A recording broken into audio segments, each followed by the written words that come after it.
Hi అండి. ఈరోజు డాబా స్టైల్లో చికెన్ కర్రీ ఎలా తయారు చేసుకోవాలో చూద్దాం. ఫస్ట్ ఆనియన్స్, కరివేపాకు వేసుకొని బాగా ఫ్రై చేసుకోవాలి. పచ్చిమిర్చి యాడ్ చేయట్లేదండి, ఎందుకంటే మనం పచ్చిమిర్చి కొత్తిమీర రెండు మిక్స్ చేసి పేస్ట్ చేసి వేస్తున్నాం. అందులో ఆనియన్స్ బాగా ఫ్రై అయిన తర్వాత పచ్చిమిర్చి కొత్తిమీర పేస్ట్ని యాడ్ చేసుకోవాలి.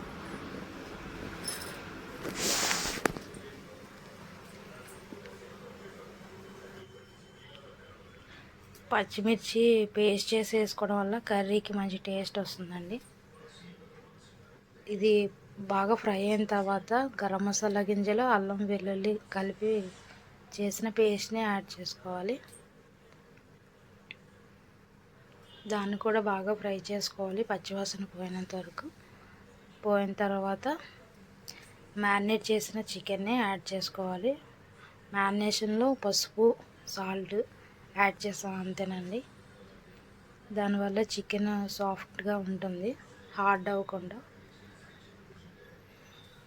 బాగా ఫ్రై అయిన తర్వాత కొంచెం సాల్ట్ వేసుకొని మూత పెట్టి ఒక 10 మినిట్స్ మగ్గనివ్వాలి.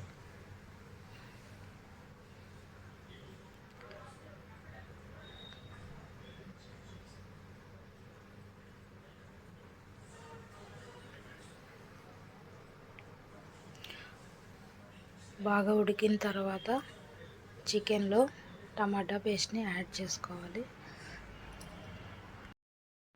టమాటా పేస్ట్ ముందుగా వేసుకుంటే చికెన్ హార్డ్గా ఉడుకుతుందండి, రబ్బర్లా ఉంటుంది పీసెస్. సాఫ్ట్గా ఉండాలంటే చికెన్ 80% ఉడికిపోయిన తర్వాత టమాటా వేసుకుంటే బాగుంటుంది.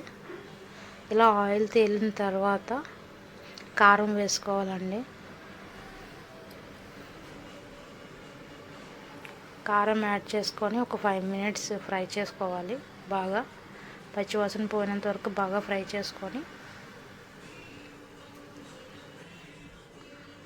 మీకు ఏ థిక్నెస్లో గ్రేవీ కావాలనుకుంటే దానికి సరిపడా వాటర్ యాడ్ చేసుకొని ఒక 10 మినిట్స్ మళ్ళీ మగ్గనివ్వాలి.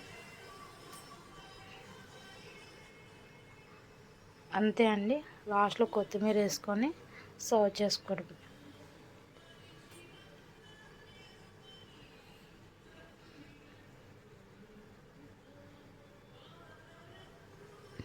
ఈజీగా ఇంట్లోనే డాబా స్టైల్ చికెన్ కర్రీ చేసుకోవచ్చు.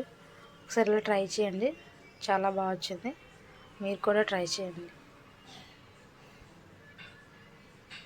ముక్కలు చాలా సాఫ్ట్గా బాగున్నాయండి. మరిన్ని వీడియోస్ కోసం ఛానల్ని సబ్స్క్రైబ్ చేసుకోండి.